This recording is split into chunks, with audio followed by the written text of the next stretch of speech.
Halo semuanya, jumpa lagi dengan saya Rati di Mami Beluga Investing. Hari ini saya akan melakukan sharing portfolio saya. Tujuannya sebagai dokumentasi perjalanan saya berinvestasi. Jadi selain itu saya juga mau mengumpulkan saran-saran dan tips-tips dari master-master investor yang kebetulan menonton channel ini. Ini saya jujur-jujuran, jadi saya juga berharap semoga nanti portfolio ini terus berkembang. Disclaimer ya, ini video amatir dengan riset amatir. Tujuannya untuk mendokumentasikan perjalanan saya untuk belajar mengenai investasi saham dari awal. Kalau ada yang punya masukan, silakan tulis di komentar. Apa yang saya kemukakan di channel ini jangan dianggap sebagai nasihat keuangan. Mohon melakukan risetnya sendiri sebelum membuat keputusan keuangan dan investasi. Rencana saya adalah membeli saham dan pegang selama masih masuk akal. Jadi bagi yang jual beli saham atau trading, mungkin apa yang saya kemukakan di video ini akan kurang sesuai. Tapi kalau tertarik, nggak masalah, silakan nonton sampai selesai. Singkat cerita, begini penampakan portfolio saya sampai dengan 19 November 2020, yaitu saat video ini dibuat. Saat tayang kemungkinan akan sudah sedikit berubah ya, tergantung saya akan ada transaksi atau enggak dan juga harga saham ya. Oke. Di grafik ini saya plot dua garis. Garis merah yang tebal itu adalah portfolio saya. Yang warna biru adalah biaya yang saya keluarkan. Jadi kalau garis merah di atas garis biru berarti portfolio saya, nilai portfolio saya, di atas nilai di atas biaya yang saya keluarkan. Berarti saya masih untung. Kalau di bawah artinya saya rugi. Kalau dilihat di awal-awal saya beli saham, nilai portfolio saya di bawah biaya, masih rugi ya. Tapi karena saya belinya pakai duit dingin, saya nggak panik. Saya sempat uraikan bagaimana cara saya mengumpulkan duit dingin ya di video sebelumnya. Link bisa dicek di deskripsi. Selain itu, rugi yang ada di portfolio saya tersebut cuma di atas kertas ya, jadi tidak jadi kenyataan kalau saya nggak jual sahamnya. Ini saya rasa kebetulan juga saat saya buat video ini nilai portfolio saya di atas harga modal atau istilahnya daerah hijau ya. Tapi situasinya tidak selalu seperti ini.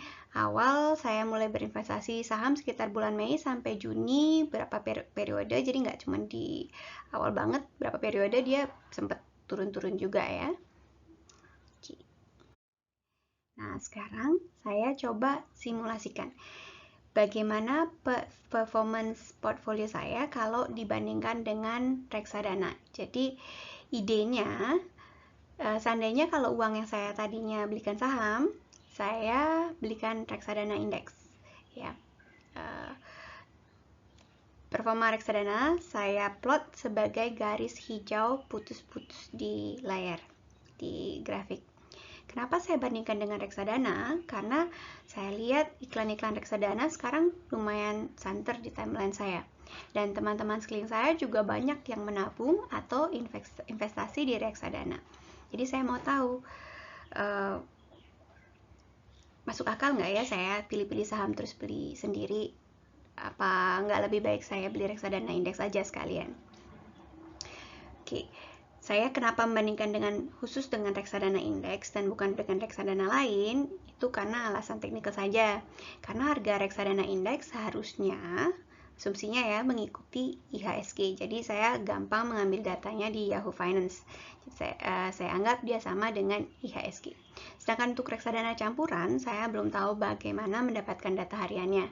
Sejauh ini biasanya bentuk yang bisa saya akses itu hanya laporan kinerja tahunannya saja. Jadi saya nggak tahu gimana kinerja hari per harinya. Jadi saya nggak bisa plot kayak gini ya. Jadi nanti misalnya kalau saya punya akses ke data tersebut, data harian dari reksadana campuran, mungkin saya akan kompilasi dan buatkan juga videonya. Kita kembali ke grafik sekarang ya. Kalau dilihat nilai portfolio saya sedikit lebih tinggi ketimbang kalau saya belikan reksadana indeks. Nggak sebegitu spektakuler sih ya, tapi setidaknya lebih tinggi. Ya agak happy lah, saya nggak rugi pilih-pilih saham satu-satu.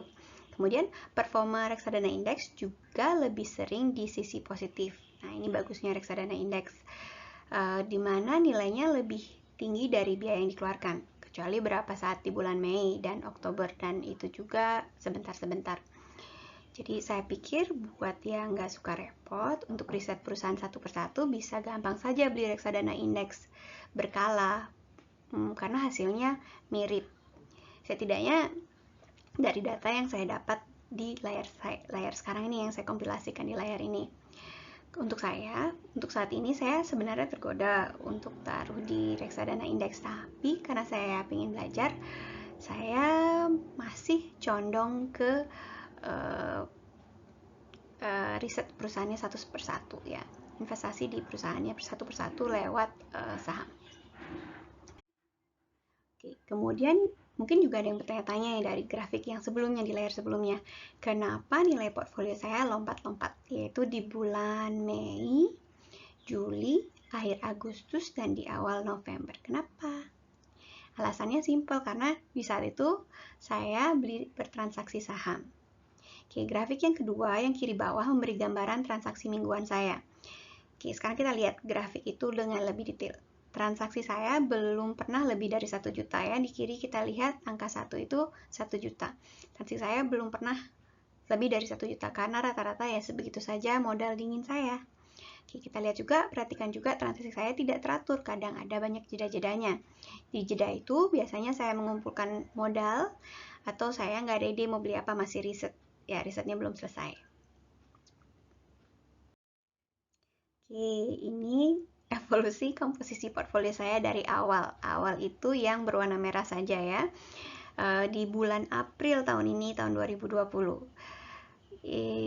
Grafik yang warna-warni yang bulat-bulat kecil-kecil itu menggambarkan evolusi komposisinya. Yang tadinya cuma berisi BBRI, lalu pelan-pelan ditambah dengan saham lain, yaitu TLKM, BJTM, ADMF, INDF, PANS, dan yang terakhir BTPN. Seperti yang saya uraikan di video sebelumnya, yang saya beli saham BTPN itu. Oke, pie chart di kiri bawah adalah komposisi terkini. Ya, nilai totalnya sekitar 3 jutaan dan komposisinya seperti ini. Nah, sekarang saya beri info tambahan lagi, dividen. Karena saya baru mulai, jadi saya dapat dividen juga masih sedikit sekali. Karena sedikit, saya kasih panah warna hijau. Ini di layar warna hijau untuk ngebantu ngelihatnya. Dividennya itu adalah batang tipis warna biru yang susah dilihat karena terlalu kecil. Nilainya cuma 20.000, tapi ya lumayan lah. Kalau dibandingkan dengan tabungan biasa, saya rasa nggak apa-apa lah ya. Karena kalau misalnya di tabungan biasa, uang 3 jutaan ini kemungkinan besar kalau saya taruh secara berkala dari bulan April, dia akan sudah berkurang 70 ribuan mungkin ya, dipotong dengan biaya administrasi. Kalau di sini portfolio saya sudah nambah dan saya dapat dividen, jadi ya nggak segitu jeleknya. Kalau deposito memang duitnya nggak berkurang, tapi duit segini 3 jutaan ya setahu saya belum ada ya deposito yang sekecil ini. Tapi ya selain yang saya bahas di video sebelumnya, yaitu Flexi Saver dari Genius atau hal yang jenisnya mirip seperti itu, mungkin juga bisa ditaruh di tabungan semacam tabunganku, tapi bunganya kecil sekali kan. Jadi ya walaupun dividennya kecil sekali, untuk jumlah dana yang saya punya sekarang sekitar 3 jutaan, 3,6 jutaan, nggak segitu buruknya lah. Ini penutup kesimpulan. Jadi duit dingin buat saya, yang pelajaran saya dari melihat portfolio saya yang naik turun seperti di grafik ya, seperti kita lihat, duit dingin bantu saya agar tidak panik, terutama di awal-awal investasi. Di layar kita lihat grafik untung rugi portfolio saya. Jadi dibandingkan dengan biaya yang saya keluarkan, kalau angkanya di atas 0, portfolio saya sedang untung. Kalau di bawah 0, dia rugi. Jadi di grafik kita lihat selama hampir 1,5 bulan pertama portfolio saya negatif. Saya mikir kalau misalnya saya nggak cukup bantalan mental, tenang, punya duit dingin, kemungkinan saya udah ketakutan dan saya jual ya, baru mulai beli saham udah langsung harga sahamnya turun. Selain itu saya juga coba plot dengan reksadana indeks ya, mirip seperti di grafik sebelumnya, tapi ini dibandingkan dengan biaya yang dikeluarkan. Reksadana indeks itu lagi-lagi garis hijau putus-putus. Simulasi yang saya lakukan mirip dengan di grafik sebelumnya, yaitu kalau uang yang sama saya belikan reksadana indeks. Dari segi psikologi sepertinya lebih aman untuk investasi reksadana indeks daripada investasi saham. Setidak-tidaknya yang komposisinya, kalau dibandingkan dengan saham yang komposisinya seperti saham saya. Yang mana yang lebih baik silakan disesuaikan dengan selera Anda sendiri. Tapi ini belum memperhitungkan ya, jual beli reksadana, biayanya mana yang lebih mahal dengan jual beli atau beli ya, karena beli dan dipegang ya, mana lebih mahal dengan beli saham. Dan berikutnya juga untuk dividen, karena saya belum punya pengalaman untuk investasi di reksadana indeks, saya belum tahu kalau apakah kita menerima dividen juga. Kalau kita beli saham, kita pilih saham yang perusahaan yang memberikan dividen, kita pasti akan menerima dividen kalau mereka ada pembagian dividen. Tapi kalau beli reksadana indeks, saya kurang tahu. Mungkin nanti saya pelajari lagi ya, kalau ada informasinya sudah cukup, mungkin saya bagi juga jadi bentuk video. Oke, di samping itu saya mau belajar juga. Jadi saya masih suka untuk belajar saham, jadi akan saya teruskan beli saham juga. Walaupun di sini di grafik sepertinya lebih stabil kalau investasi di reksadana indeks. Untuk saya berusaha mengerti saham dan investasi sedikit-sedikit seberapa adanya duit dingin dan senyaman saya. Oke, duit dingin itu menurut saya nggak perlu banyak, karena emang nggak perlu banyak ya. Semua transaksi saya seperti yang kita lihat di slide-slide sebelumnya relatif cukup kecil bagi orang yang investasi saham. Jadi saya suka lihat-lihat video YouTube tentang orang-orang investasi saham. Saya lihat ini di bawah 1 juta, ini angkanya kecil sekali dibandingkan yang itu. Jadi untuk saya ini nyaman karena duitnya dingin dan nggak terlalu bikin sport jantung. Mungkin nggak bakal kayak mendadak ya, tapi siapa tahu kalau kayak mendadak ya itu bonus. Oke, untuk sekarang ini sekian video saya kali ini. Terima kasih banyak sudah nonton. Ikuti terus perjalanan saya untuk belajar tentang investasi saham ya. Bye.